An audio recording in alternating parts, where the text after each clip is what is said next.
I was with a group of writer friends the other day, and we got to talking about the upcoming Yorgos Lanthimos film, Poor Things. I'm a huge Lanthimos fan. My least favorite of his films, The Killing of a Sacred Deer, I would also just rewatch it happily. And my favorite of his movies, Dogtooth, might be my actual favorite movie of all time.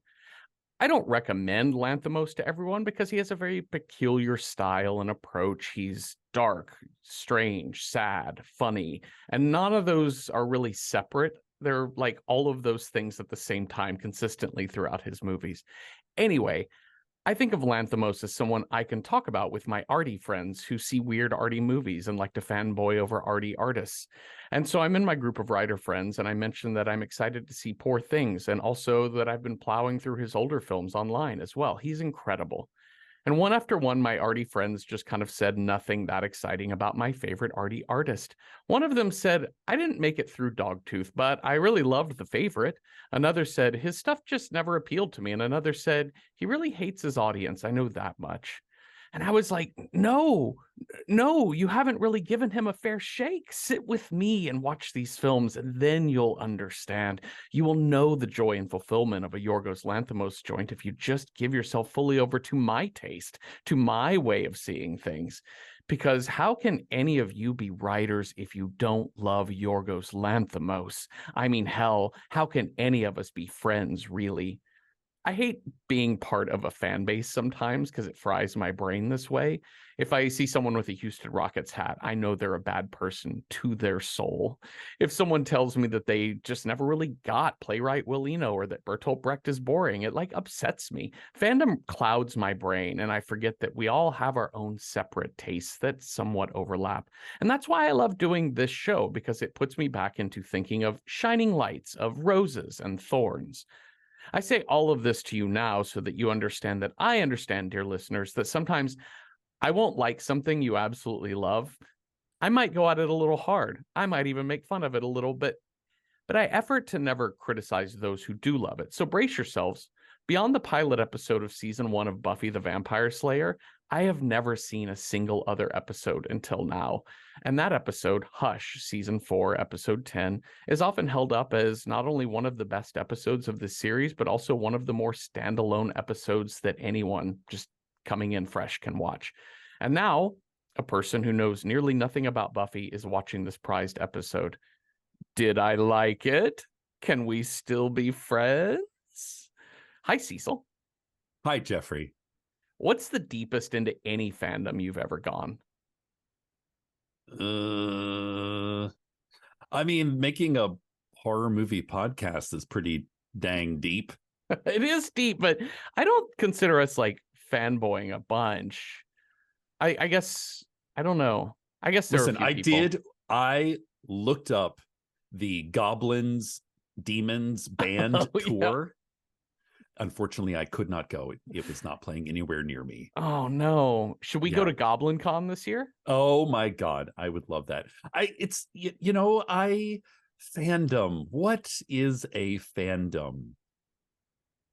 I mostly come at it from the sports point of view. I feel like that's where it is. So, I'm not super crazy wearing my like Dallas Cowboys jersey at a sports bar here in New York City or anything like that. But that's more like, that's like a religion though, right? Like you're sort of born into but you've been to Comic Cons. Family. You've been to Comic Cons before, right? Like you see like how that. Anyways, I think it's just I was relating it to my own sense of being a fan of certain pieces of art or whatever. Sure. Like I legit meant that opening, like when I was hanging out with the writers friends. The fact that no one was really that into Yorgos Lanthimos, I was like, cuts me to my soul, which is shit I talk to my therapist about all the time of like, why does little shit like that bother me? I don't know. It shouldn't. Validate me. Yeah, that's right. I need validity from other people. Please, someone validate me. Validate me. Tell me I'm right, because I cannot be right unto myself. That is fandom. Yeah, it totally is. It totally is. And it's so I was just coming at that with Buffy is one of the it is one of the top shows of a generation, right? Like It is huge, and not just a generation, but like a set of people that really overlap, speaking of fandoms, with our sense of the type of stuff we love. We like creepy and funny and weird and horror-y, and that fits with the Night Vale crew, hence we make that show, that sort of thing. And also with like a really, Buffy is made with a really like kind of top notch, like the best acting, the best writing, like that you can get in a mainstream primetime TV sort of scenario. Yeah. Yeah.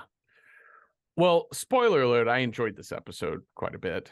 I liked it a lot. Although I want to start by saying I don't think it's that accessible for people who don't know anything about the series. Yeah, I had that same thought. A good 2/3 of this is setting up character arcs that I don't know shit about. And so I'm like scrambling to look up characters like, who's the British guy? What's his relationship to anybody? And What's who's happening? That lady? What's that going? What and why is there a vampire in your house? Why baby Dolph Lundgren? Why do they have to tie him to a chair? What's going on? It's also like this episode is so weird because it's like episode 10 of season 4. So there's 3 whole, like, Buffy isn't even in fucking high school anymore. Yeah. Yeah. And it's episode 10, which means that they've spent like 9 previous episodes of this season building out, like, which are quite a lot of new characters because Buffy goes to college. And this is the, like, not penultimate, but it's getting up there. Mm-hmm. So this is like, you got the feeling that, things in Buffy land had hit a bit of a, impasse with her and this sort of army man dude, secret army guy that she's sort of in love with or whatever. And then they're like, you know what? As opposed to dealing with that, let's deal with something else. And then all this other relationship shit will just come out in the wash when the gentlemen come to town. Yeah. And also, there's a lot of like romantic arcs. Like one of the themes of this episode, the B plots are in each person's romantic relationship. So hence we have this epilogue about how people will deal with those things. And all of that sort of honestly makes sense to me. Like I don't need to know character names. I remembered that there is a Xander because he's in the pilot episode. Yep. And I know that there's a Willow who I don't know is in the pilot episode, but I just have through osmosis come to know there's somebody named Willow on this show. Yes. And it is Allison Hannigan. Yes. Yeah, just doing the most. Like, I love Allison Hannigan. Like, literally some of the lines, like, she deadpans like nobody else dead. Like, just like when Buffy does the, like, are we gonna and everybody's like, what? She's like, stake them.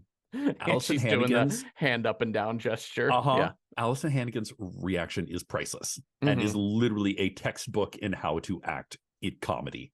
Yeah. So yeah, this episode has some good scares in it. It's good, like for primetime television. It's actually a really scary. I know, right? Episode. It's very Tim Burton-y. This very Tim Burton-y. Like when creepy and whimsical get all up on each other. So this it opens in a college lecture hall. We have some teacher talking about language and communication, which I feel like is a recurring theme in an episode where everyone loses their voices. And I was really drawn in because I was too busy being like, who are these people? I know Buffy. There's Buffy. And that I think is Willow. And so I got drawn into this whole opening dream thing because I'm like, what is this totally teacher doing? Yeah.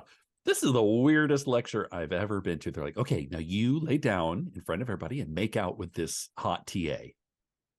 We also just came off of watching the movie Lucio Fulci's Enigma coming out this week too, and that is all about an actual adult just preying on college girls. Multiple adults preying on college girls. Yeah, romantically preying on them. And anyways, so you have this teacher being like, Buffy, I want you to come up here and we're going to do a demonstration. Just lie down on my desk.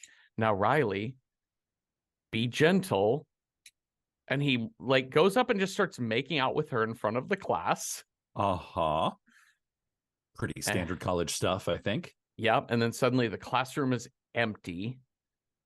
And then there's a little girl holding a box doing a 1-2 Freddy's coming for you type creepy of nursery children rhyme. singing creepy rhymes.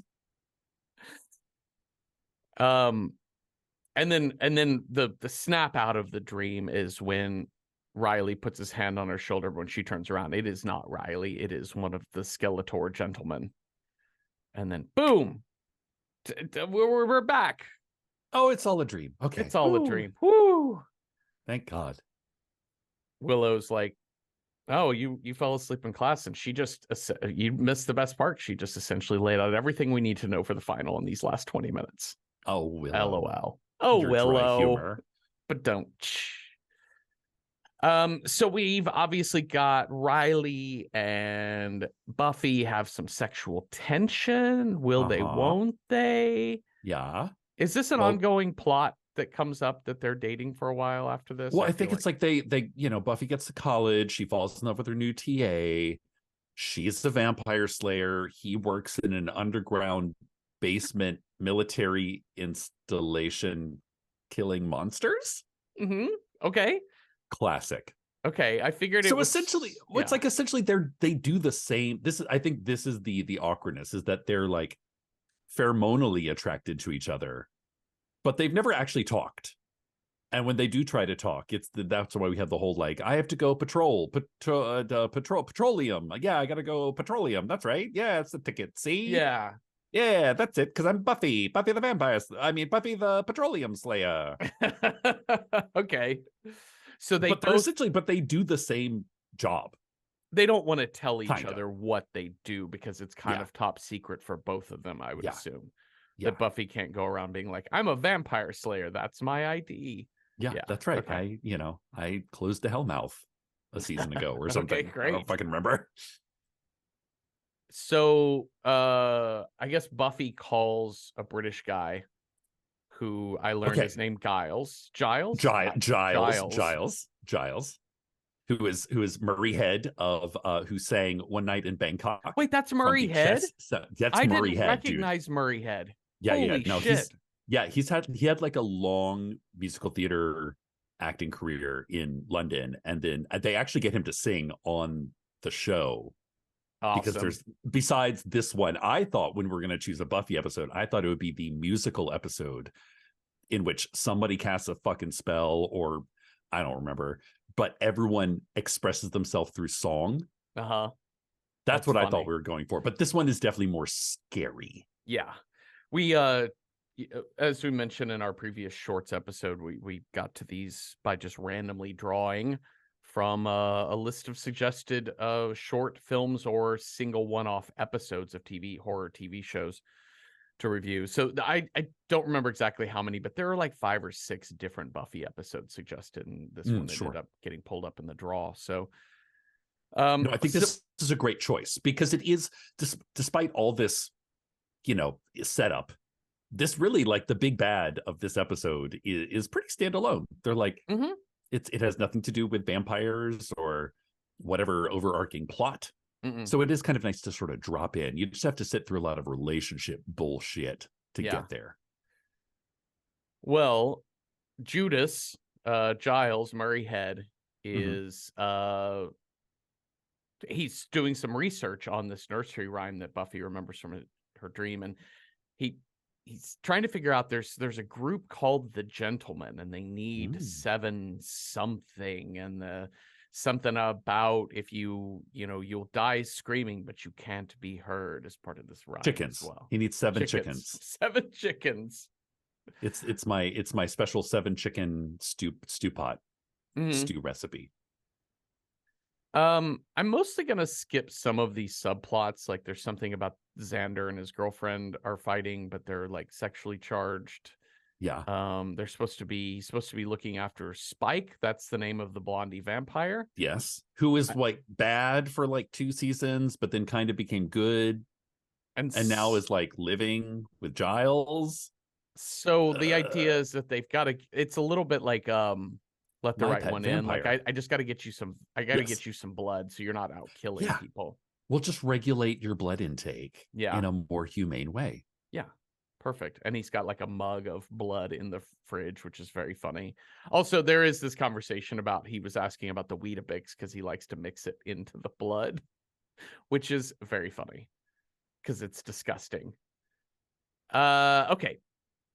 Also, Willow is in another subplot. Willow is, I guess Willow slowly becomes a witch over the course of this series. Oh, does she? Okay, great.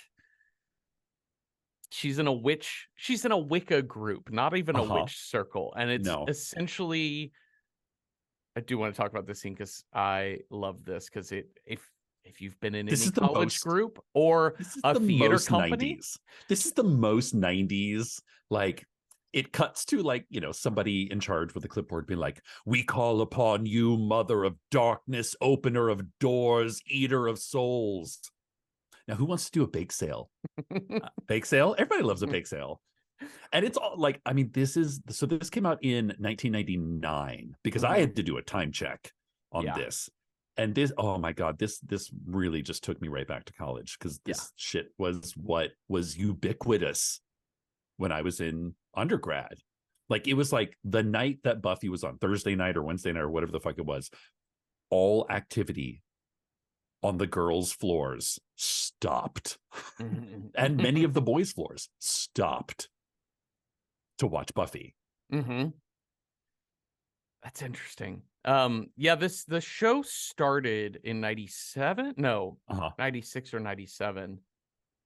So it would have started 97. Okay. So I don't know how we got to like season 4 by 1999. I don't know. But apparently the air date, according to Google, the air date was 1999. I don't know if that math checks out, but yeah, this came out right as I graduated college. So I just somehow missed this entirely. I was never deliberately avoiding it.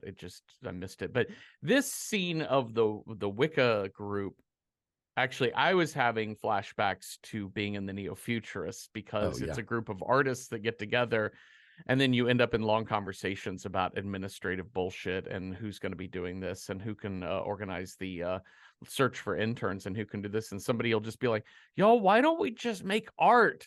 Can we talk about art?" And then we all get into fights. Yeah, that's it. That's pretty much it. Do you make a really empowering lemon muffin though? This is such a shitty but sort of funny line of humor of just dragging everyone who's in the kind of like earthy witchy world of. It's very like Lilith Fair era. Yeah, totally. There's only one person really on her side, which is Tara. Oh boy. Okay, so this is the introduction of Tara. Now, Tara may seem like a minor character now, but she is going to become huge over the next few seasons. They definitely seem like they're setting that up. They are. And this is like the first time you see her. And no spoilers, but let's just say her and Willow get into a very deep and very complicated relationship. That doesn't feel like that's spoiling anything. I feel like I could see that coming. You kind of got that. Yeah, I won't say anything else. Yeah. But, if you ever want to go on the Buffy journey, because and Tara becomes like actually one of the most beloved characters on this freaking like over the entire TV show. Yeah.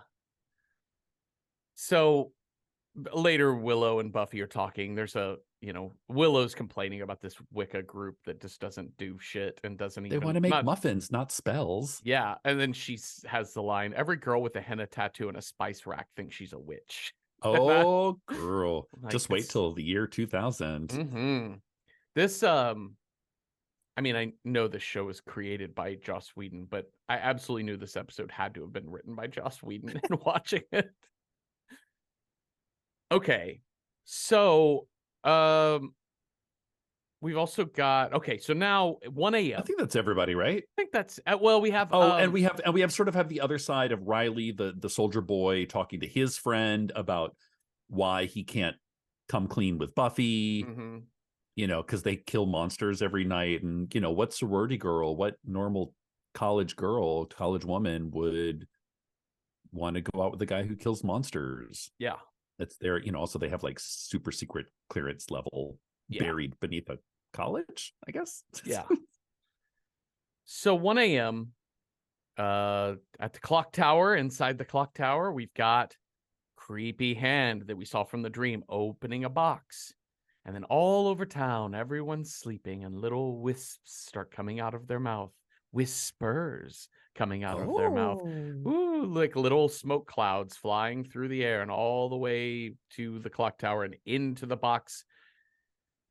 And then we see this man's face, and he's got a pewter grill. Yeah, he's got grills, man. Yeah.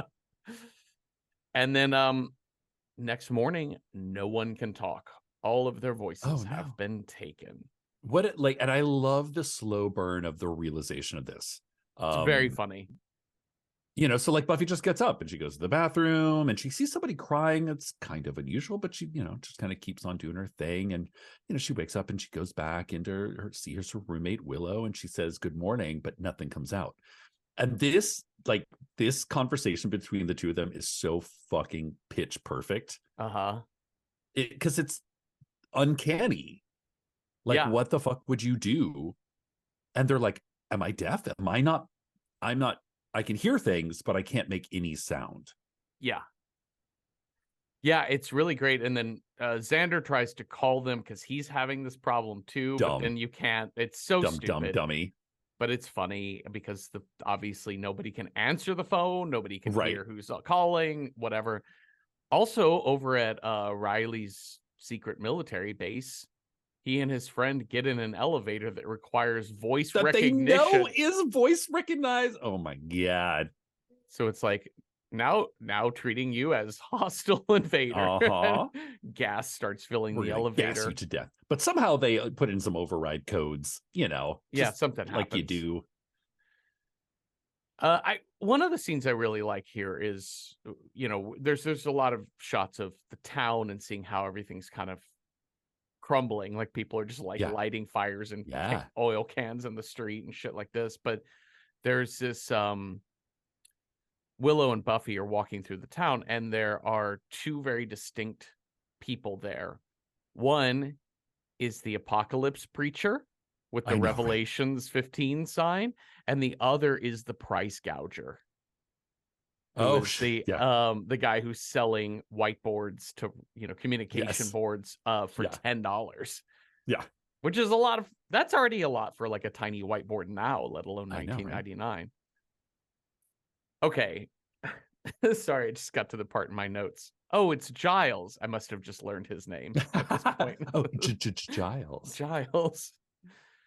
So they get back to Giles's place, and they turn on the news, and the newscaster can speak, which is great. It's a great moment because we go like 3 minutes without hearing a voice. Yeah. And then suddenly we hear a person talking again, and that's super jarring. But apparently it's only affecting Sunnydale, California, that it's a town-wide epidemic of laryngitis. And this is a really upsetting line when he says many are blaming flu vaccines. Oh, what? Y'all, that shit's been going on for ages. Good Not Lord. only do they make my child autistic,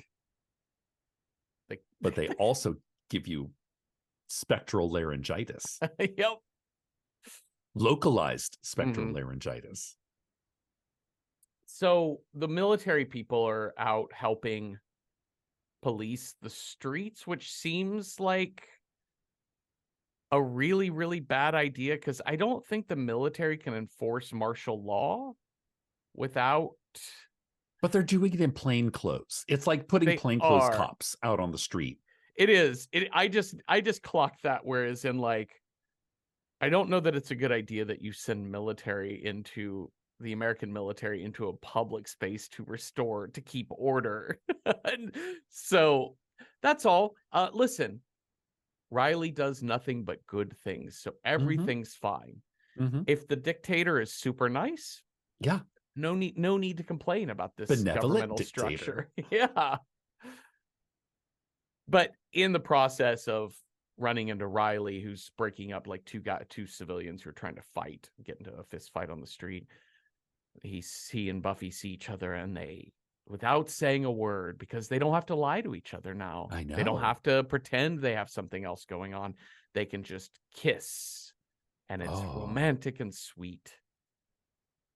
But honestly, I like the next scene, which is when we get the gentleman and their henchmen. Yes. Also, you gotta note the lead gentleman is played by actor Doug Jones, and it's like who he is if you need someone to wear a lot of makeup and a full-sized rubber suit, you get Doug Jones. Like he plays like the ancient vampire on What We Do in the Shadows. He's like the original fish guy in Hellboy. Is he's also eye hand Yes, guy he's eye from... hand. Yep, that's him. Yeah. that dude. But Okay. like this is where you really get like the fact that he's insanely expressive, which is why I love this episode. I actually wanted to ask you, like, the question posed at the beginning by this professor was language versus communication. Mm-hmm. And here is an actor who has like made his entire career out of communicating, often without language. Yeah.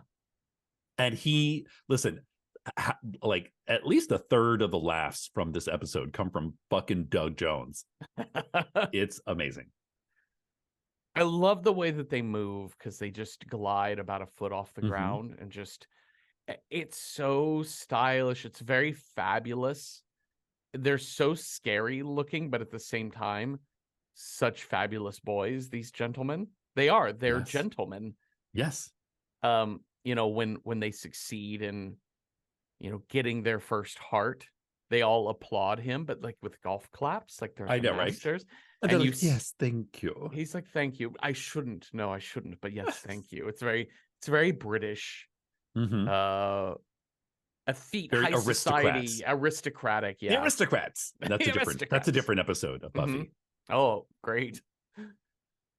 So great scare as they're moving through town, because Olivia, who is Giles's girlfriend from back in London, I'm assuming, because she also has a British accent or something. Anyways, so she seems to be visiting California, and she picked a crazy week to visit.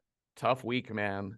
And she pokes her head out the window and then just zip right by the window, close up of one of those smiling motherfuckers. And it's a good jump scare. Yeah.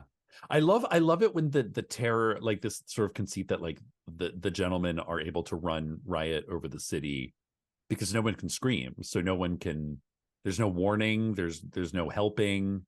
So they're just like, wee, it's a snow day. Yeah. Murder is legal.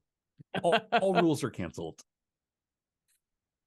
I did have a question, which is why they take their sweet fucking time getting these hearts. Because they're aristocrats. I guess they don't have to rush to do anything. They got like, 7 days or 7 days to get 7 hearts or something. I don't know. Sure. 5 days, 3 days. The first night they managed to get 2. It's not supermarket sweep, Jeffrey. Well, I just want a little bit of urgency, because then you can get all of your stuff done, and then you can go be fabulous. And then take a day off. Yeah. I know, right. But their first point of order is to get into the dorms. You sort of think they're coming for Buffy, but they're actually just coming for some random college boy. They tie him down, and he is trying to scream, but he obviously cannot. That's the whole MO. Take away their voices. No one will hear them scream.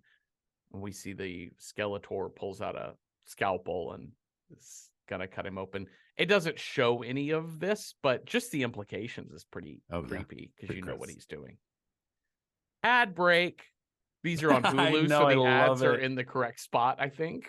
Oh, yes. Which, once we get to start talking about our shorts, the ad break is something in television that is it missed? Is it not? I don't really know. Yeah. I will say there's something to writing your show around known ad breaks that makes it easier to digest the ad breaks. Yeah, exactly. But we will talk about ad breaks with the YouTube music stuff. Swells. Cut to commercial. Yep. So after Act 2, basically, or I guess we're in Act 3. This is our second commercial break. Act 3, Buffy has seen what happened to the boy. Olivia and Giles read the newspaper. They see some other girl was brutally murdered, cut open. And Giles pieces it together, and he brings them all to the college auditorium and has an overhead projector. God, I miss those. And he does his little written out display of the gentlemen are fairy tale monsters. They want hearts. They need 7. They have 2. And they steal our voices so no one can scream, and no sword can kill them. This is where Buffy's like, can we just, and then she does the jacking off motion. Everyone stares at her. She's like, no, like has to put a knife in her hand to show what she means. But according to the fairy tale, a princess screamed and it killed them in the tale. I love this moment because Buffy's like, okay, how do I get my voice back? I'm like, yo, Buffy, you don't always have to be the princess that saves the day. It's not. Well, I guess I guess it is your name on the TV show, so yes, it does. Mm-hmm. So now we've got people pairing off. So there's another moment where Tara is outside on her own, and suddenly here are the gentlemen and their henchmen coming after her, and she goes fucking running. Which is where she goes running back to the campus. They're just slow pursuers, Mike Myers all the way, right? Yep. I love how, like, in a city that it's just like thousands of people everywhere, they're like, you look yummy. I'm going to chase you for the next 25 minutes. Mm-hmm. Even though I'm passing up many meals. They're very, just, being part of a gentleman is gentleman discretion. A man of taste and discretion. This was the moment where I was like, I guess part of their gentlemanly thing is like gentlemen also, like if we're going with like old school English gentlemen, they go on fox hunts or whatever. So I guess it's the same thing. They have quarry. Yeah. And they have their weird non-speaking straight jacketed, unchained, like, I love those beaters. Kind of like you would send hounds out to like flush out the foxes. Mm-hmm. Just running amok. Yeah. They're so good. They're really funny. And the way that they're in straight jackets that aren't tied up. So it's just like the big floppy long sleeves that they're waving up and down as they're running. Yeah. Like it's almost more like a hype man. Like, come on, get ready. The gentlemen are coming up right behind me. Make some noise. No, or don't make any noise.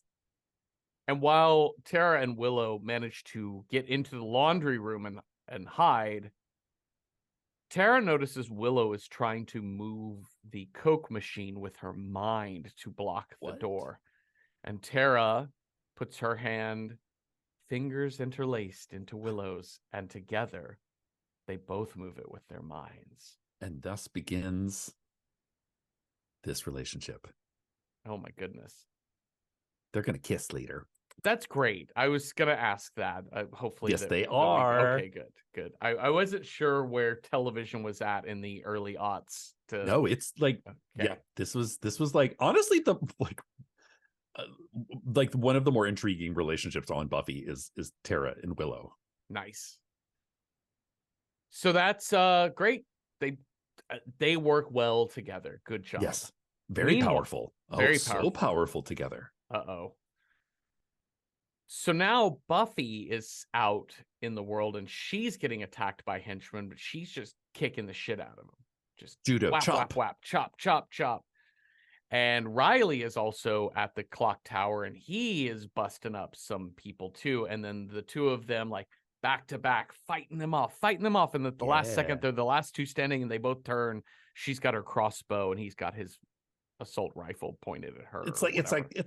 It kind of looked like a, well, I won't say what it looks like. It looks like a dildo gun is what it looks like. Riley's gun. Yeah, it looks like a sex toy that shoots lightning out of it. Yeah, just calling it like it is. The lightning gun was weird. It was not. I was assuming. Well, I guess they're in the business of gun. corralling monsters. Yeah. So like a cattle prod is kind of one of your very Day of the Dead. This. Yeah, and you have to assume that bullets aren't going to work necessarily on all monsters, as we have found in countless zombie fucking movies. Jesus Christ. Okay, so fight. And basically they get to the point where Buffy finally gets overwhelmed. Like she gets overrun. Yeah. One of them like stabs her in the back, like slashes her back. But does the classic evil monster thing of like, haha, I have got the upper hand, and like just a flesh wound, and then retreats to be like, oh, look how much evil I am, as opposed to just finishing the job. I was like, you had her. Yeah. And you went for her, like her shoulder blade, and then you just stopped. Just kill Buffy. Just kill her. Just kill her. I really love the phrase, look how much evil I have. Look at how much evil. So much evil. And I love admiring my beautiful evil. Look at what I did to your back. Evil. Evil. I will think of another way to be evil in about 20 minutes. Yep. But as she's getting, they start grabbing her rather than murdering her. They grab her, and Riley shoots them with a lightning gun. That's our dildo rifle. Dildo lightning gun. Yep. And Buffy figures it out, or she starts thinking, she sees the little box and she remembers that the little girl in the nursery rhyme in the dream was holding the box. Yes. And the chants about you'll scream but you won't be heard. And this cracked me up because I thought, you guys, gentlemen, if I may have a word, the entirety of your operation is predicated on taking away everyone's voices. So keeping security is very important. You're going to need some kind of two-step verification here, I think. And just leaving the box out in the open where any like idiot henchman could accidentally knock it over like it's a cup of coffee and spill those voices back out into the void. That's Also, I love the fact that they've got like 7 essentially canning jars. Yes. With like 2 or 3 hearts, whatever they've collected. I was like, oh my gosh, they're gonna make like pickled beets or something. They're gonna take them to their Satanist underwater mansion in France, is what they're gonna do. Okay, so she then points. She's like, oh, she gets Riley. That's their weakness. Riley's attention. She's like she can't speak. She's like making gestures to smash the box, mouthing this. And he looks over and sees one of those jars and just smashes it. And it's like, haha, see, I did it. She's like, no, the fucking box, you idiot. Oh my God, the eye roll. Classic Sarah Michelle Gellar eye roll. This time he gets it right, and the voices fly back into everyone. Somehow the voices knew where to go. I really thought I would like to see an extension of this episode where everyone gets the wrong voice. Let's just keep playing with this. It's like a coat check at the end of the night at a wild party where you like accidentally, like if one person walks off with your coat, then all of a sudden you have to take some other stranger's coat. Mm-hmm. And then because of all that, a bunch of zombies' heads explode, which is what happens here. Because she gets her voice back and screams, and all the gentlemen cover their ears. Their grins are now grimaces, and then their heads explode into yellow goo. Classic. And then we get some wrap up about our relationships. Tara wants to be a witch with Willow. Willow's like, oh, you come from like a witch family. You're really good. I'm no good. And Tara's like, no, you are. I'm like, y'all just kiss. Yeah, just kiss already. Olivia doesn't know if she's now just realized that monsters are real. She just thought Giles was making this shit up or being pretentious. And he's like, no, I was pretentious, but I wasn't making it up. But the monsters are actually real, and it's sort of my job. And she's like, yeah, I don't know how I feel about that. And then Riley comes to see Buffy. And this is our classic waiting for Godot ending, which is, I guess we have to talk. I guess we do. Stage direction. They do not move. Curtain. They do not talk. Very funny. Very, very funny. Great ending. Great beat. I probably will hopefully watch more Buffy. This is really fun. It is a little hard to get into shows that were made in 22 and a half episode seasons as opposed to... and then drop down in legit the actual fulcrum middle of the entire show. Mm-hmm. Yeah. But it's hard to like go back and binge watch older TV programs pre like 2010 or so. I have a question. Which do you think came first? The Gentleman on Buffy or Slender Man? Oh, The Gentleman on Buffy, because Slenderman was an invention of the forum Something Awful. Okay. And Something Awful, I mean, I remember it from like 2003, 2004. But like... But this like smile too wide, tall, man is too tall, smile is too wide is such a early 2000s, late 90s scare, guaranteed scare. The Slender Man was part of the Something Awful Photoshop competition. It cropped up in there for the first time in 2009. Wow, so that late. Slenderman came about 10 years later. But I think this is definitely the proto Slender Man. It definitely feels that way. And of course, man who is too long is always super scary. It's great. This is a good, solid, creepy, fun little episode. Let's get into some of our other shorts, shall we? Yeah. Let's talk Unedited Footage of a Bear from 2015 by Alan Resnick and Ben O'Brien, done through Adult Swim. Why you gotta fuck with me like this, Jeffrey? Have you seen this one before? No. Okay, so this is okay. So me and the boyfriend are sitting on the couch, and I'm like, okay, it's horror shorts night, and he's like, okay, we're all right, fine. and I like am streaming YouTube onto the TV so I can watch it on the big screen, and the thing starts, and first it's unedited footage of a bear, so we're like, okay. All right, so it's nice footage, and people are kind of wish I'd be like, look at how big he is. Look at his ears. It's so big. It's so furry. And then it cuts to a commercial. And I have like for Claradrill. For Claradrill. And I have my phone, and I've got the like thing that I'm playing on the TV and the remote, and I'm like starting to press buttons to hit advanced skip ad. Because it does the thing where it's like your ad, it says the skip ad on it. Yeah, it says skip ad, and it also has the countdown clock of like unedited footage of a bear will return in 5, 4, 3. And I accidentally uncouple the YouTube from the TV. It goes into the thing. It hits autoplay. It's playing another. I'm like, what the literal like technology is? I'm not very techno savvy, in case you've not gleaned this about me. So I like hard reboot, like turn everything off, turn it back on. My boyfriend is like, Jesus fucking Christ, what have I got myself into? We start it up again, and we realize that the ad is the show. Yep. Fuck you. But also I love it. Did you go to Claradrill? Did you go to claradrill.com? Oh no, I should have. I should have as well. God damn it. I was going to, but then I, saw a hummingbird and got distracted or something. Looks like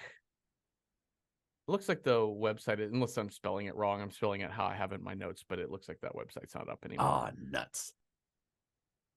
But it cuts to like your classic pharma commercial. Yeah.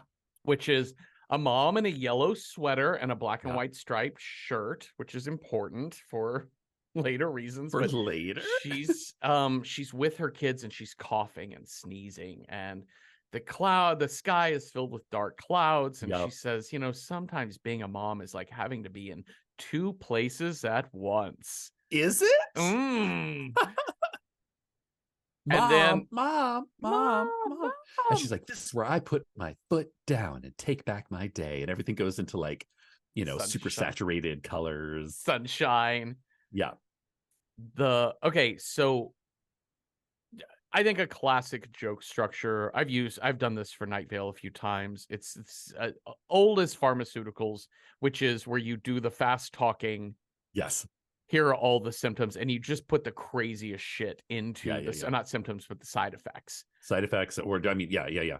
But this one doesn't do that. The side effects, if you listen to them, are pretty standard-ish side effects. Like none of them are like seeing demons in your belly button. None of them are crazy. They sound like they could be It sounds like jargon.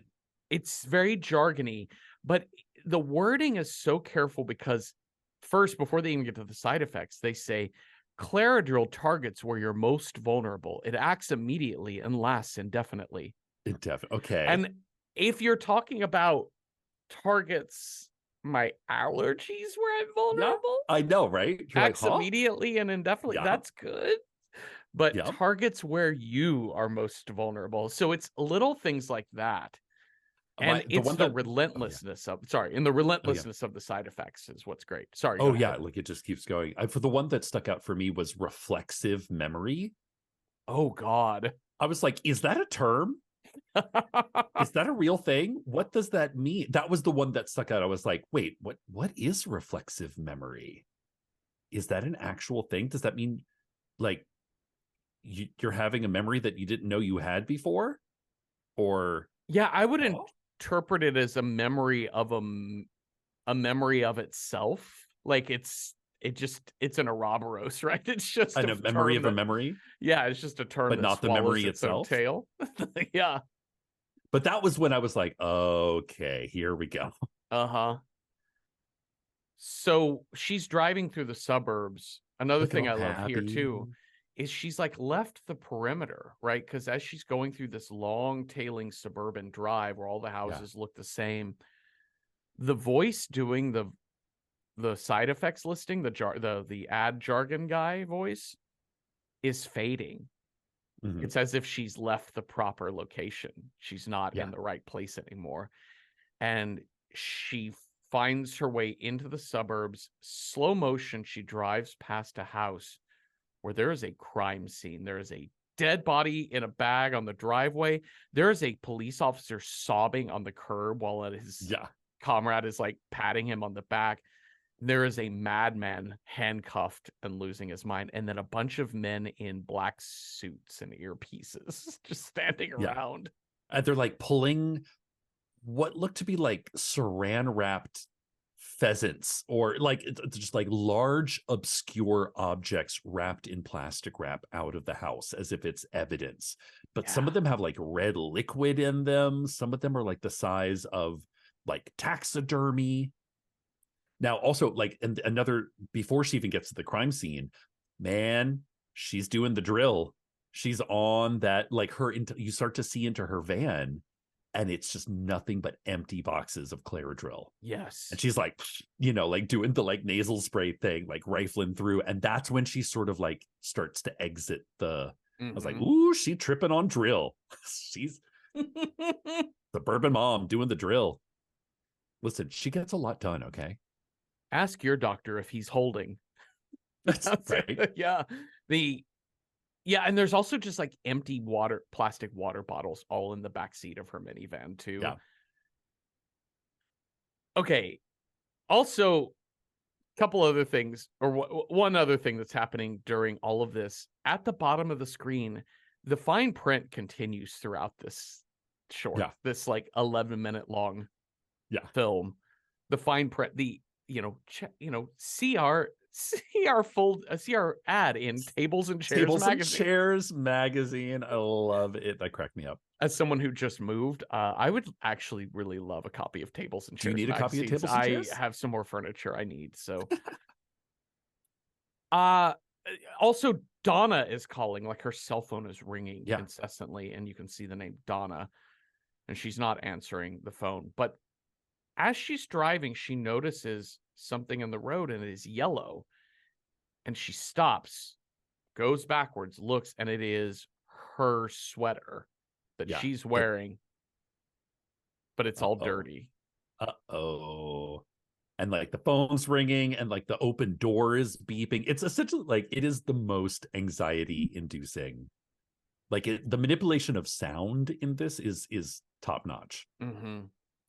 The manipulation of video here is so good too, because we get the thumping music. Like it's getting into like Danger Club territory.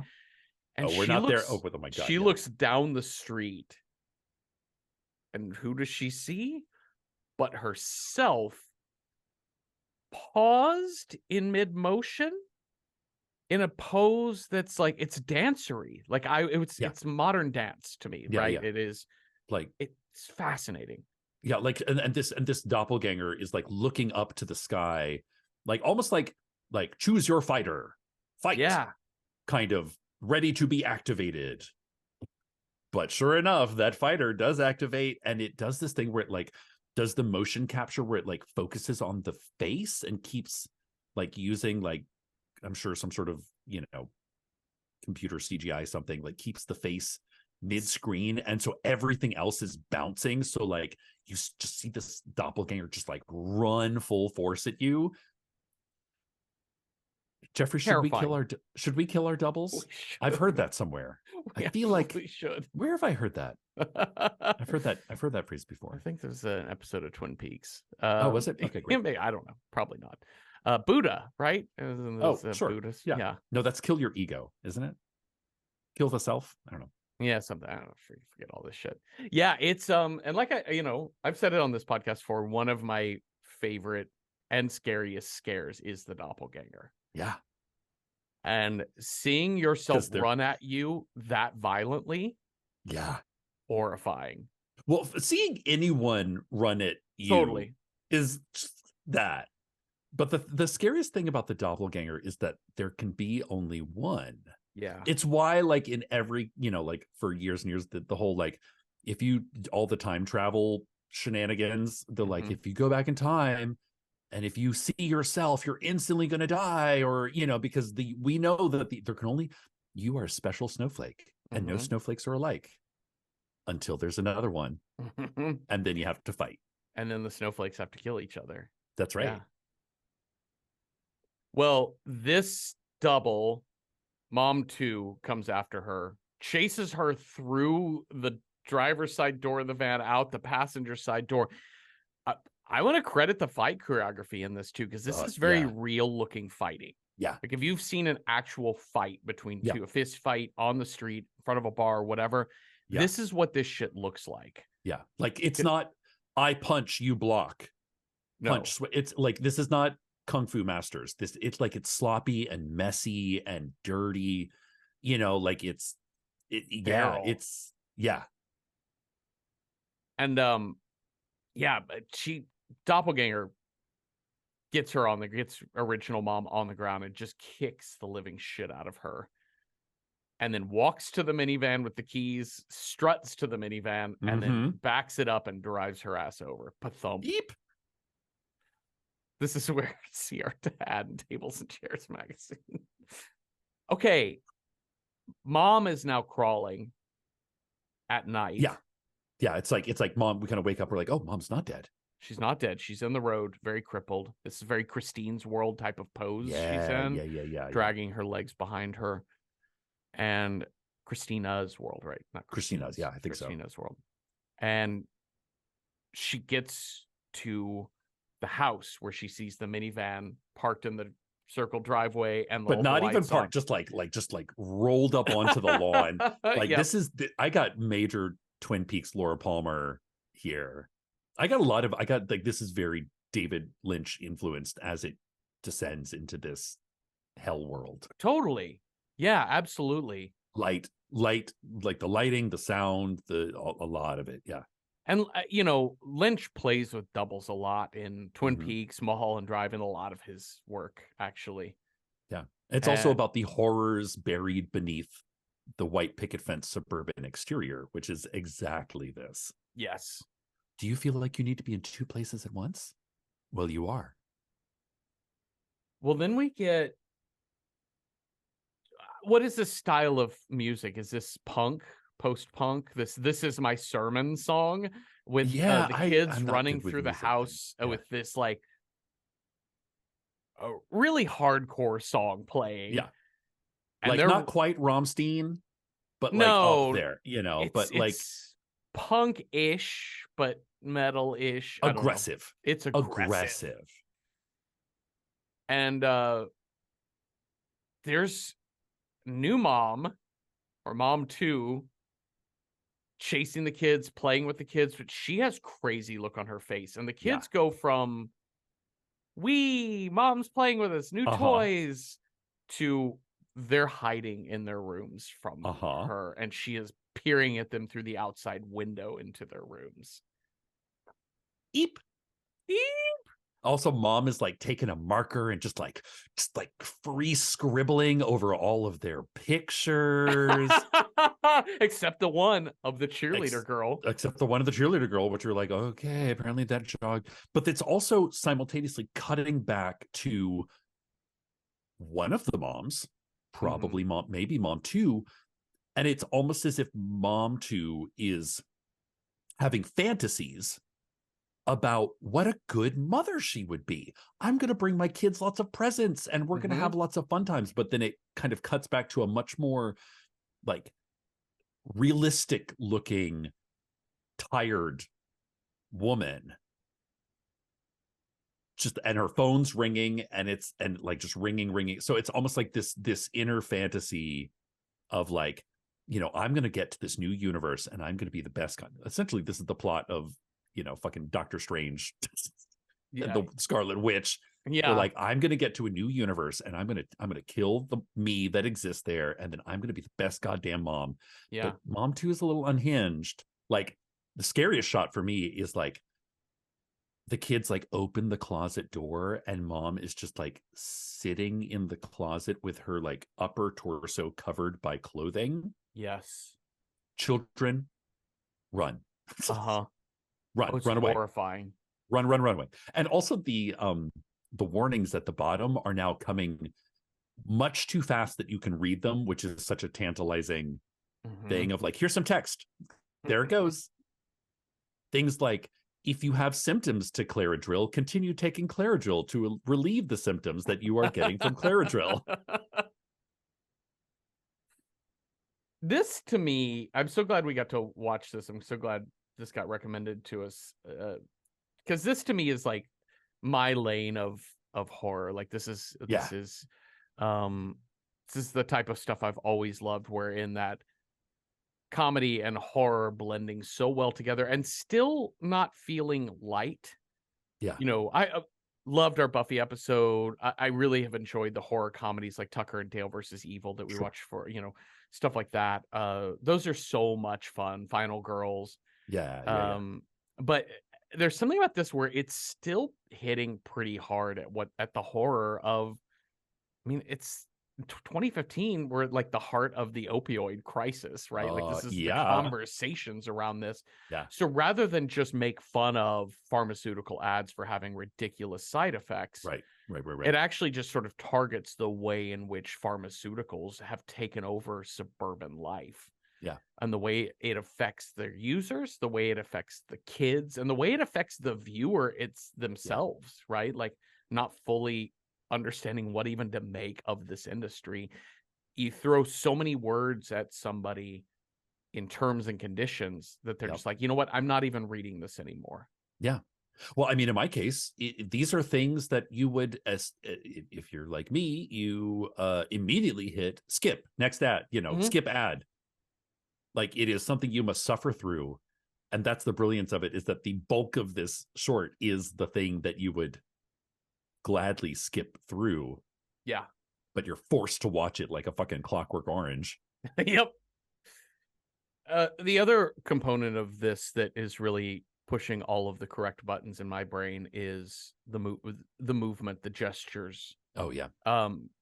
Talked about her positioning in the street when we first meet the double, but also this moment in the backyard where she's got the 4 lawn chairs and she does the finger guns. Ba-boom at 1, ba-boom at 2, ba-boom at 3, ba-boom at 4, and the 4th chair falls over. Oh. Who sit in those 4 chairs? Is that 4 kids? Do we only see 3 kids in this? Is the 4th kid the cheerleader girl? Is she gone? Sorry, I'm making connection. I'm I don't know, drawing because I only saw 2 kids. Yeah, you're right. I only saw 2 kids, plus cheerleader, plus mom. That's 4. Yeah, there's no dad. There's no. I don't think we ever see like a father. No. It got the feeling of like, once Doppelganger Mom 2 is dropped down into this universe, she's going to take them all out. Mm-hmm. But it's so simple and so terrifying. it also is so suburban. Yeah. And then her crazy dance in that shed or wherever she's in. Or basement something. That's like, yeah, it's just like the foil covering of insulation on unfinished walls. Yeah. And she's ranting and pacing, but the last thing we see with her there is just her back to the camera, and then just one knee comes up to the side, and it's movement, it's gesture, it's beauty and terror all rolled into one. So we fade out this with the first mom has made it all the way to the stairs up from the sidewalk to the house, looking dazed and bloodied and fucked up, and it is siren lights, no siren sound, but the blue, white, and red lights flickering across her face, creating what movie did we see this in? Last Night in Soho. Last Night in Soho, but there was another movie that because it was like the neon outside, so like red, blue, and when they became purple, you were in Double World. No, I was that, but there was another movie. I'll think of it later. There was another movie months and months ago that we watched where it was a close up on a woman's face in bed. Oh, was it?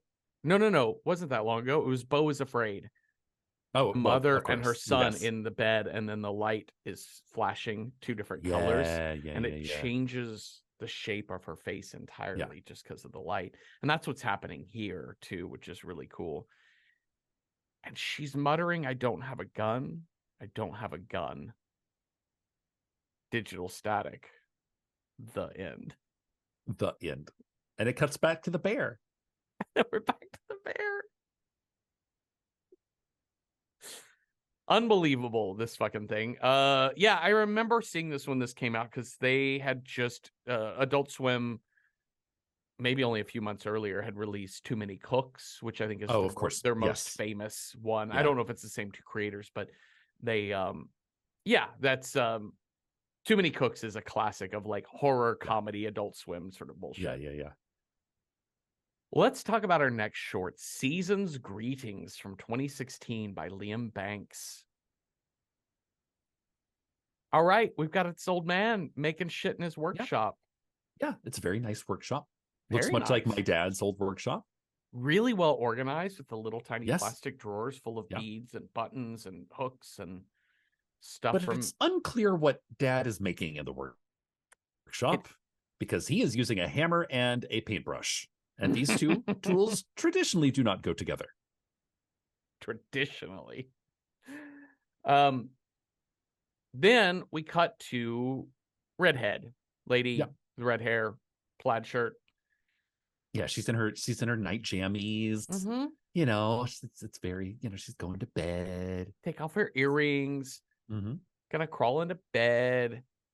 But of course, we know that's not what's happening because we do a horror movie podcast, and also because there is just the most tense string music playing during this. No, right? It really does remind you that like the line between horror and comedy is really just the soundtrack. Mm-hmm. That's it. Like if you would put, "Hey, now get your game on, you're an all-star, let's play," underneath this, it would have been comedy. Mm-hmm. But if you put like psycho strings underneath it, it's a horror. Yeah, somebody squealing on a viola is absolutely gonna ratchet up the tension. So we see the clock strike midnight 01. There's snow outside, and her door, side view of the bed with the door in the background, the door creaks open, and standing in the snowy weather outside is a very tall Santa. Yeah. Slenderman Santa. Santa Slenderman. And he comes in and he goes right to her sleeping body, and he takes his gloved hand, moves it slowly to her face. Oh, I love this. And I hate this. It's the like being 3 inches away from somebody, but perfectly maintaining the contour of them. Yes. The like touching them without touching them. Mm-hmm. Terrifying. Fucking terrifying. It's so good. These horror shorts, we talked about it in the previous horror shorts episode too. We had a few like this one that are so just about building the tension, about tension and release. Yeah. And here we get tension and then a quick but not horrifying release in the sense that she snaps awake. Yeah. The moment his glove touches her cheek, she's like, "Motherfucker, I'm up." Clicks and like, that light on. And it cuts to like the milk spills over like he's exited at supernatural speed. Mm-hmm. But knocked something over in the process. Yeah, he knocked over the milk and cookies. Milk and cookies. And she's away. Her lights are back on. He's not there, but on her bed is a gift from Santa. And she smiles. So nice. It's so nice. And she kind of looks up like as if Santa lives in the sky or something. I wonder, Santa must have been here tonight. Well, let's just let's open this in the morning. We'll open this gift later, shall we? Don't open your presents till Christmas morning. That's right. So she sets the gift down, has a smile on her face, like, time to go back to bed. Click, light off, lay down. Boom. There's a crazy face in bed next to her. There's a fucking demon in her bed. Giant scream. Credits. Season's greetings. This one, I was lukewarm on this one because I felt like it was like 3 movies in one, and I wish that they had just picked one. I agree. Like crazy psychopath wearing a Santa costume. Awesome. Well-worn territory. Silent Night, Deadly Night, I think, is one. There's like definitely it's not Joan Crawford, but like there's a British short in which like Madman has killed the neighborhood Santa and is like going around killing people as Santa. Or Krampus. You don't get both. Right, I feel like they're double dipping here on the coupon, on the Christmas coupon. Right. You get a psycho killer in a Santa suit, or you get a Krampus. You don't get both. Right. I agree. I kind of wanted to know more about who the man is at the beginning. I'm assuming that's Santa or an elf or some shit. I think there's a lot of potential for a story here. Yeah. And what they went with was just the scares. Yeah, they went with like 3 different scares. Whereas I kind of wish they had like, picked a lane. Yeah. Because all of the components are really good. I think it's shot really well. The scares are done really well. The Santa in the doorway is so good. And black gloved Santa. Total Giallo Santa. Yep. Yeah, I did want a little bit more of that. And I guess that's the woe of the horror short is it's like 4 minutes. Yeah. But that's a good feeling when a piece of art leaves you wanting more. Totally, absolutely. Yeah, I thought it was really good, but yeah, lukewarm on like what I wanted it to be, I suppose. Let's talk about Curve by Tim Egan. Oh my. This is very stylish. This is a really cool looking short. Conceptual. One might say. High concept. High concept. Very high concept. Waves crashing, just violent, tumultuous wave. These are some like black metal Oslo, Norwegian lake waves happening here. And then we see a woman asleep or unconscious, lying down. Yeah. We see a close-up of her hands, and she's got like a missing nail in her fingers and palms are like bloody. Real bloody. And this is where sometimes watching horror movies with people you love can be fun and also maybe take some of the sting out. So we see her full body, and her like leg is curled up underneath her as if it like in an unnatural position. And my fucking boyfriend's like, did she just do a death drop? What is a death drop? A death drop? A death drop is a voguing move. Oh, I know exactly what you're talking about now that you say that. Yes. Like a drag queen. Yeah, when you'd like death drop, where you have like go to the floor and you kind of kick your knee out, and it's only for those who have limbered up. But essentially, this short film is about a woman who did a death drop from like 500 feet above into some sort of conceptual art brutalist into architecture. Some Richard Serra sculpture here. Whatever. In which something may or may not be living down below. I love this there's, I think it's called K9, I want to say K12. There was a play in the 80s that Ming Cho Lee did the set design for, and it's essentially about two like ice wall climbers and what happens when it goes wrong. K2. Yeah. And the entire set is a hyper realistic look at the side of a cliff. And I like it, and I've studied the set design for it. Like I have a book and I look at it all the time. It's just like how sometimes environment, like a really evocative, harsh environment, is doing half your lifting here. And this is definitely that, because every time we see her, she's up against this curve in which she's trying to like slide herself up, but it goes straight up. So I don't know where she's trying to go. But it's the environment she's in is the predator, you know? Yeah. Yeah, there's some strange noises coming from the pit because these two curves lead down into a pit. And sometimes those noises sound like an orchestra warming up, right? It sounds cacophonous musical sort of sound, but sometimes like somebody's blowing a horn, like a Ricola horn. Yep. But then sometimes it sounds like scratching or snarling or things like that. It's very ambiguous in a pretty scary way. There's a moment, I think this, to me, the scariest moment in this is when she stares across, because there's a curve that's symmetrical to her own that she's facing, that also dips down into this bottomless pit, maybe bottomless, whatever. Yeah. But she's staring at the curve across and she sees blood stains on that in the place where her hands are, like mirrored across. Yeah. That your hands are getting bloody because you keep pushing on the concrete to get yourself staying up. But they change. They do.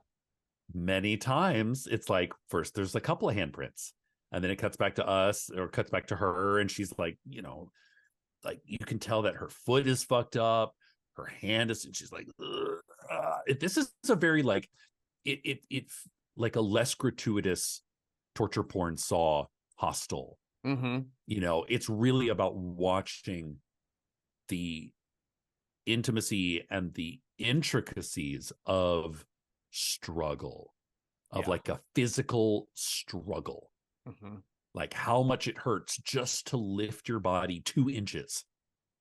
But then she looks back across the way, and now there's like 5 or 6 handprints or a big long smear. Yeah. So what? Yeah. Well, and the handprints are kind of the initial ones, the two. So like if you imagine sitting on your butt, like on a sloped surface where your hands would go side by side next to your pelvis. And then if you were sliding down with bloody hands, you can imagine the shape that the blood stain would form. Yeah. And so that's what she initially sees. Later, she sees 2 more handprints below and between those two, but the handprints are pointed the other way, as if the last thing that other person did was try to grab hold and then slide off. Yeah. Or if something else came up from below. Yeah. So is she alone? Is that like she's like looking into, she's like imagining her future, like if I don't fight for my life, this is what it's going to be? Yeah. How long has she been there? Because she was asleep when we first saw her, and she doesn't really seem to stop and process everything around her. No. So it made me wonder. There's not much to process, though. It's no, like, there's not. But the like processing of she's like, where the fuck am I? I was like she's she's in like a Gorman Forever Gast 21 or something. Yeah. And then at one point in time, a drop of water hits her hand and she looks down, and then you hear thunder and it just starts to pour. Yeah. Oh, and it's important to note she's kind of like, she's got a rhythm going at this point where she kind of like kind of like blows air on her hands to give her traction. Yep. Well, the rain fucks up that plan. That's right. Yeah, because her hands are so bloody, it's harder to get a grip. Yeah. So she will move a little bit, wipe her hands on her shirt. Yeah. Blow on her hands to dry them, get another grip. Yeah. The movement in this I love watching the movement in this. I love just to what you were exactly. I think you laid it out so well about it is about the physical struggle for positioning for survival. Yeah. And it's lovely and horrifying to watch. It's so well done. The last thing she really does is she reaches into her shirt and she pulls out she's got a long chain, like necklace chain on, and she just strips that off, wraps it around her hand to be like, well, it's time to put the chains on the tires for I was gonna say she's got snow tires. Yeah. You need traction, girl. And she does, and that's it. And that's it. And then the last shot is just a side view of the two curved walls of this concrete structure, and both are empty. Which is like, did she fail? Or is this just the closing card to give us the credits? Unknown. So artistic. It is. It's really, really, really cool. Let's talk about Local 58 TV and their analog short weather service. Local 58 TV came up a lot in people's recommendations, and I didn't want to do another. They didn't seem as fully narrative as, say, something like Don't Hug Me, I'm Scared. Sure. So I didn't want to like do all of them. We could have done all of them in like 15, 20 minutes, I think. But wait, there's more of these? Yeah, there's a bunch of these. Oh. And they're all different, like little newscasts. So I grabbed Weather Service. It's one of the first ones they did, if not the first. And yeah, it's analog 80s looking TV, 80s and 90s looking TV program, looking like it was recorded on a VCR. Mm-hmm. There's no actors, there's no narration. It is simply just the TV. It begins with the TV schedule. Here's tonight's programming: 12:15 a.m. Public Eye, 1 a.m. paid programming, 1:30 a.m. City Council members, 2 a.m. Focus on Faith. Great. And then we get, but then a warning. So it's either an Amber Alert or weather. Yeah, weather. The scariest sound in all of humanity. I get chills. If you play the sound for me, I will get tingles up my spine. It's so alarming. And it says weather warning for your area. Warning for a meteorological event until sunrise tomorrow. Oh. Citizens are advised not to observe this event with the naked eye. Huh? Maybe you should go into more description. Is it a shooting star? Is it the Perseid meteor shower? I would like some details, please. Well, somebody in the control room is trying to give you details. This is this is what, like, listen, I feel like the sting of this one was taken out a little bit because we watched Don't Look at the Moon, Moonstruck. Yes. Last time. Mm-hmm. So this was a little like, listen, internet nerds, what you all got against the moon? Yeah. Why are you so terrified of the fucking moon? It's I very deliberately wore my I'll show it for YouTube viewers. I hate the moon shirts today. Nice. So what you got against the moon, Jeffrey? Well, but I think that the crux of this horror, like, this is a shorty short. This is like a minute to 2 minute short. Mm-hmm. But there's some, and then so it's like a weather warning, meteorological event. Then it flashes to like red screen, and it's like civil event. So like it's gone from something's happening in nature, flash flood warning, etc., to martial law. Like, yes, it is the purge. The purge is happening. And there's a brief clip where after the first weather warning, it goes back to tonight's television schedule, and it picks up where it left off, and it says 2:30 a.m. blood of. And then before it gets the whole thing typed out, it goes to the big red civil danger alert. Yeah. And what I love is that there's nothing more terrifying than getting conflicting messages from people that should not be giving you conflicting messages. So there's like somebody in this control room, you imagine, writing like, the problem is, I don't know the exact wording, but like, the problem is with the moon. Do not look. And then it cuts and says, the moon is fine. Everyone should look at the moon. You're like, oh, bitch, this is not okay. Yeah. Avoid mirrors. Do not look up. Go look at the moon. That's a It's a very hard pivot you did there. It is. It says it's in the light, and it says the moon came in and he found me through the mirror. If you are afraid, and this is all just typed on the screen, and that just classic. Yeah, like, oh man, I just you have entered a dark woods. Yeah, and you are in an open field. If you are afraid, we will look together, and then we see it has the credit for like the little tag that says camera B. Yeah, I love it. And something is turning that camera. Something is turning that camera up to the sky, and we just see the moon. And in the background, you hear hundreds of people screaming, like far away screaming. I do really wish we had seen this before Moonstruck. Yeah. This is way more my speed than Moonstruck is. Moonstruck was great. A lot of fun. Really, really fun. But very linear plot. Mm-hmm. Characters, action. This is much more conceptual, language, visual, implication. Mm-hmm. Like it's like reading a poem and a novella about the exact same subject. Yeah. And I really love art that is to an extent, I really love art that is immersive. Sure. And, yeah. And there's something about creating, this isn't fully immersive, right? I'm watching this on YouTube. Yeah. So I've activated whatever. I mean, like no art is truly immersive if you're aware that it's art. Yeah. But it is positioning you. It's aware of you, the audience member, are a character now in this story. Yeah. Yeah. This is your TV screen. Yes. You are watching this. And that's the idea. Like, I love the choice of making it local news, which is a little bit janky, like it's a little fly by the seat of your pants. It's not, Good Morning America with Katie Couric or whatever. It's not it's not CNN. Mm-hmm. This is like something very localized and something very immediate to you.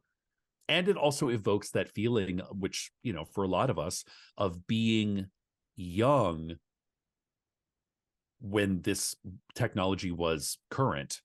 Yeah. And that fear of like something bad is happening and maybe I'm too young to understand what it is. But I know something bad is, like, if I hear, like you said, like terror is running through, like your adrenaline spikes when you hear these sounds, when you hear this combination of images, because some shit's fucking up. Yeah.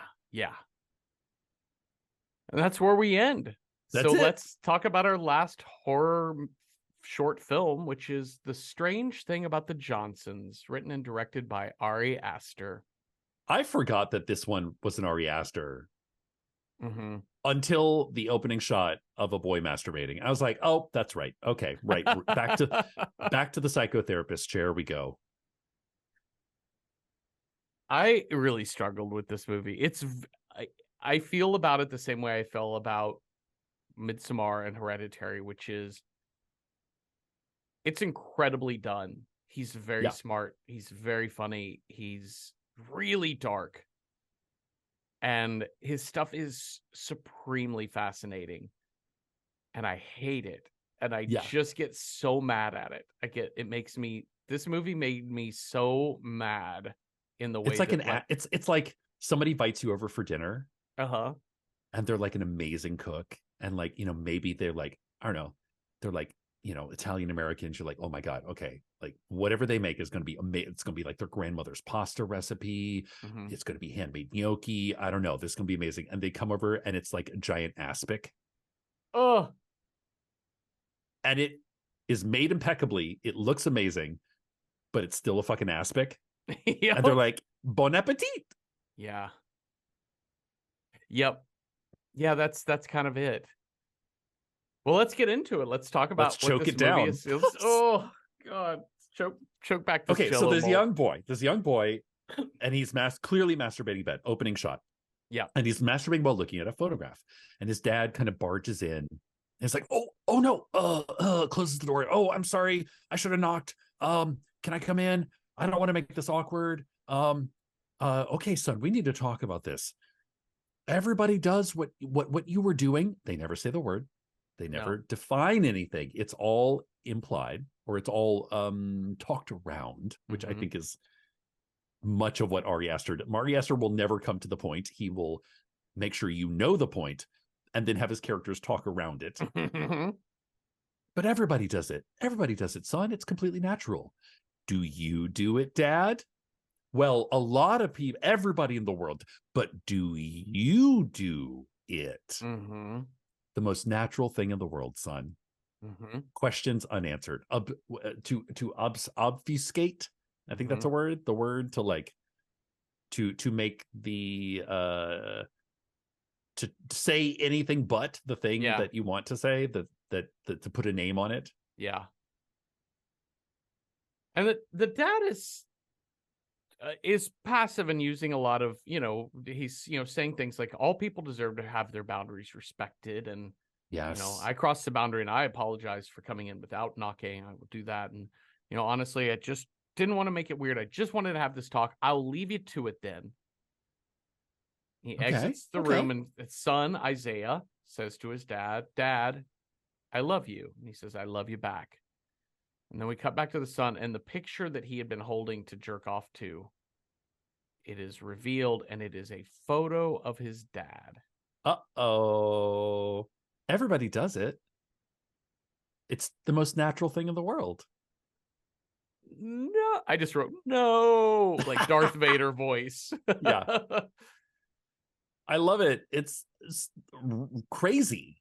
Yeah. But also it's, the unthing said is like the most horrible. The elephant in the room is the scariest of social interactions. It's the thing that nobody wants to say or can say or put a finger on. At this point, then we kind of cut to 14 years later. Yeah. And son is getting married. Yep. And he, with his wife in one arm and his other arm around his dad, he like leans over into his dad's ear and is like, hey, thanks for everything, buddy. Thanks for everything, daddy. And then you see his hand go down and grab his dad's ass. And 14 years later, dad is a shell of a man. Like, he looks hollow. Like hollow, haunted, like Vietnam vet. Like, yeah. Well, and as like the language throughout the rest of this film, it's like spouse abuse or like abusive relationship language. Yeah, essentially you have this son who is sexually assaulting his father as much as he can. Yeah. And when he's confronted with anything by anybody, dad or later even mom, like he gaslights the shit out of it, or he does argumentative techniques that change. Do you even know how crazy you sound right now? Yeah. What about you? You started all of this, and you're like, no, you're missing. It takes two to tango. Yeah, like all that shit. I gotta say, the actress who plays the mom in this is like just swinging for the stalls, knocked it out of the park. Yeah. So we see it's wedding day, and she's like, we're at this big wedding party, and she's kind of asking everybody, have you seen my son? Have you seen, here, have another piece of cake, very like one long tracking shot throughout this party. It's really great. She kind of gets throughout everybody. Nobody's seen her husband or her son, and she kind of makes it out, and it's a white picket fence again with the white picket fences. And she hears like a glass break and like some sort of scuffle. And as opposed to just opening the door, no, she's got to peer through the knothole, and she sees her son like kind of aggressively go to kiss the father and then get down on his knees to give him a blowjob. And she kind of pulls back and walks away. Yeah, well, she gathers herself. It's really interesting. I think this is a really common story for a lot of people, and I think also a lot of women and a lot of mothers too. Yeah. Not seeing this happen between your family members. Yes. No. But closing up shop. Like, we're just Yeah. not going to do this. You know, this is Yep. something I've dealt with in my own family of like, they're, you know, just, we're not talking about what's happening Yeah. here. We're not Yeah. discussing the thing you don't want to talk about. Yeah. So, you know, when you have somebody in the family come out of the closet, everyone's just like, but let's just not talk about it because it'll Yeah. upset some people. It'll upset me, blah, blah, blah. You just do your own thing. And you're like, no, no, no, that's so harmful though. Yeah. Reality, like your sort of redacted version of reality Yeah. continues, but you have to start redacting more and more things Yeah. as the truth continues. Yeah. And it's also a thing too, where like, I think as the matriarch, as the mother in the family, you know, it can be very easy to be beholden to the patriarchal structure of marriage, right? To depending on what your economic situation is within that family, of whether or not you can afford to undermine everything. Sure. And especially if family is a key component of your like moral being. Yeah. It's more important to hold that family. You see all of this on her face at the fence. Yeah. It's also it's important to note that this is very like upper class. Yes. Like this is like the nicest of houses, the nicest of weddings. Like the father's office is the most, there's a fucking fireplace in his office. So it's like we've not watched this on the show, but immediately I started thinking of a much schlockier version, but also kind of an interesting version that I think somebody might have their hands on to do a reboot. Right now it's like floating around Hollywood, of Society, which deals with societal taboos in the upper classes of America and what happens when the call is coming from inside your own family. And the chains of money and reputation, and you can't just sort of like pack a bag and run away because the life you've built is so great. Yeah. It's what everybody says you should be after. We've got the you know, like the looks on their faces when they talk about like, we're joining our family. No, we're one big happy family now. Yeah. We learned that, I think this is the first moment where we learn that Dad, his name is Sidney Johnson, and that he's a poet. He's a writer. Yep.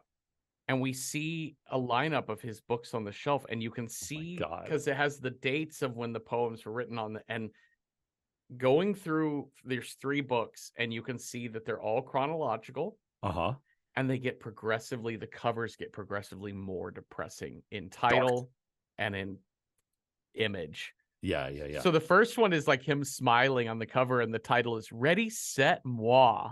I know, right? Like, oh man, Ari Aster.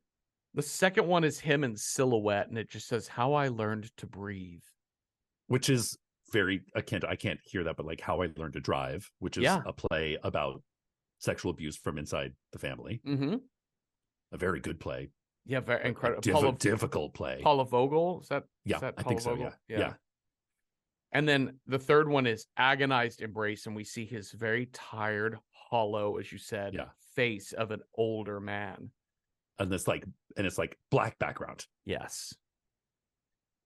And he's writing something. He says, to condemn my son, I must first condemn myself. We are both guilty. And this movie, actually, I found myself questioning, like, what is the father guilty of? Like, on the surface, you can easily presume that the father maybe started the sexual assault. I got a real Happiness vibe, like Todd Solondz movie Happiness, in the beginning, the way the dad talks to the son.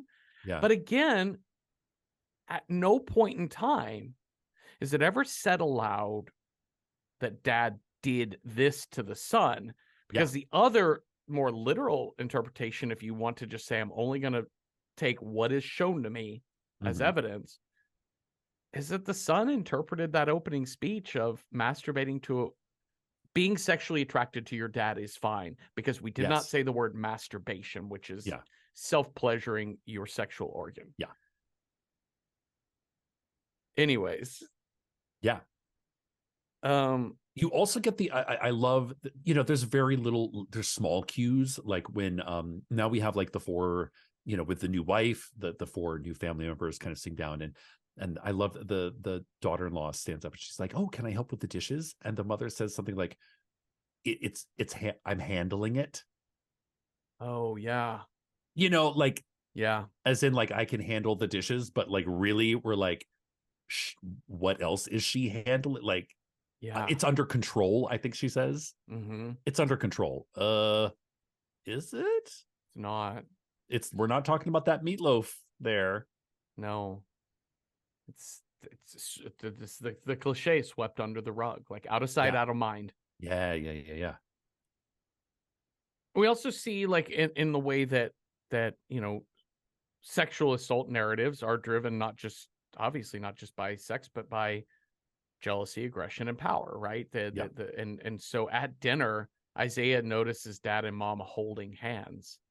God. And he immediately sends his foot up his dad's pant leg from below the table. It's like, "Dad, I got you that Belgian beer that you like. Don't you want a beer?" And dad's like quietly drinking his wine. It's like, no, thank you.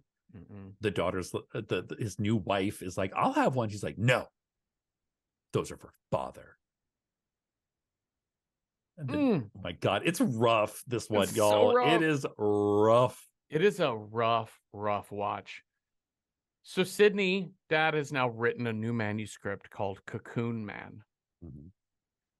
And he places it under his wife's pillow and puts a little note on it that says, "Joan, forgive me."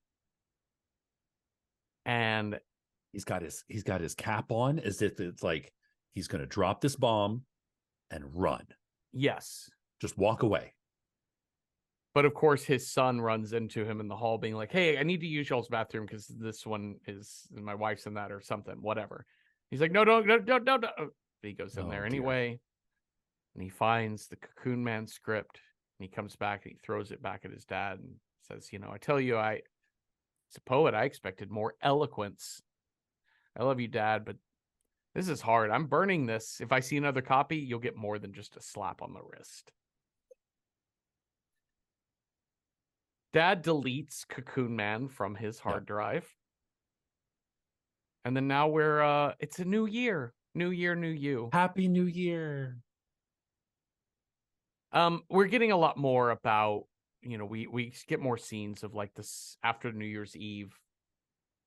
His wife's like, "All right, let's go home." He's like, "No, I'm going to help clean up. I'll be home after you." Yeah. And you can see the look on her face. It's like, what the fuck?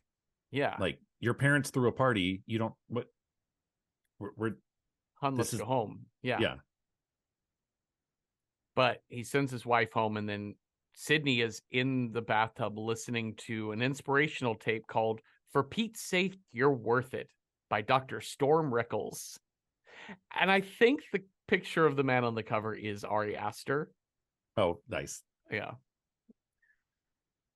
But it's very much like when you wake up in the morning, there's the kind of person that chooses to have a negative outlook on life.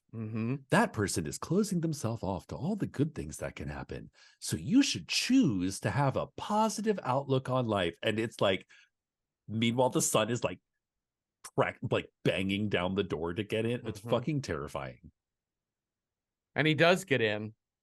And all we hear from this is some violence, right? Then we hear Sydney screaming, and mom is upstairs watching janky ER. Like, it looks like ER. Yeah. Like, I need 500 cc's of stat. I know, we're losing him. And just like this look of just daze on her face. And she turns up the TV just to kind of drown out the sound of what's happening. And smiles. Ah, that's better. Like stepping into stepping into a room and turning up the AC. So dad digs up in the floorboards. He had hidden one more printout of Cocoon Man. But Isaiah catches him.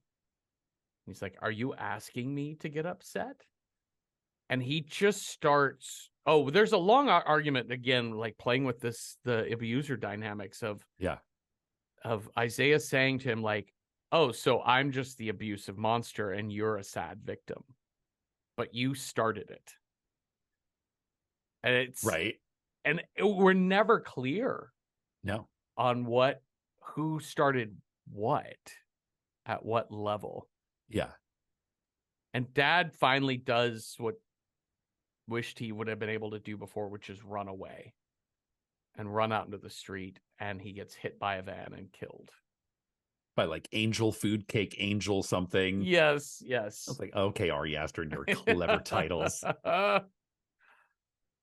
Mom comes running out, or the son is like having kind of histrionics in the street, you know, like very like, why, whoa. The mom comes out, he's like, don't touch his body. Like it's dark comedy. Yeah. And what makes it comedic is that it's like the gender reversal, the shifting of, you know, it's not a husband and wife, or, you know, husband, wife and wife. It's father and son. Yeah. Are you daddy's boy? Are you a daddy's boy? Uh-huh. Not that kind of daddy's boy. Yeah.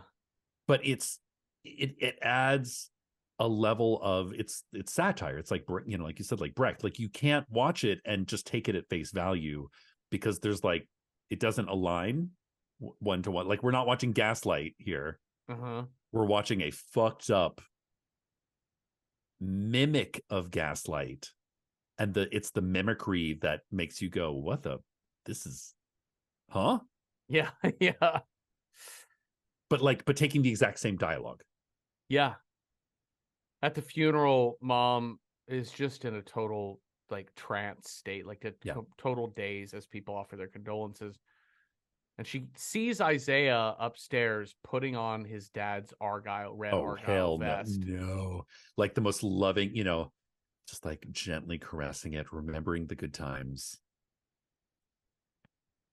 Which, you know, as someone who like, you know, like when my dad died, you know, walking through the process of cleaning out my father's closet with my mother was like, that's one of the hardest hurdles to get over when you lose someone you love.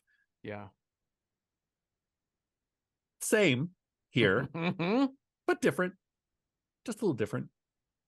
This is where mom confronts Isaiah about, like, I wanted to ask you something, you know, like, why was your father crying when he brought you back home on prom night? Like he was crying. He wouldn't even look me in the eye. That was so long ago, Mom. Like 10 years ago. How could I remember one night? She's like, it's your prom night. That's how you remember it. And he's like, are you being serious with this? I don't remember that at all.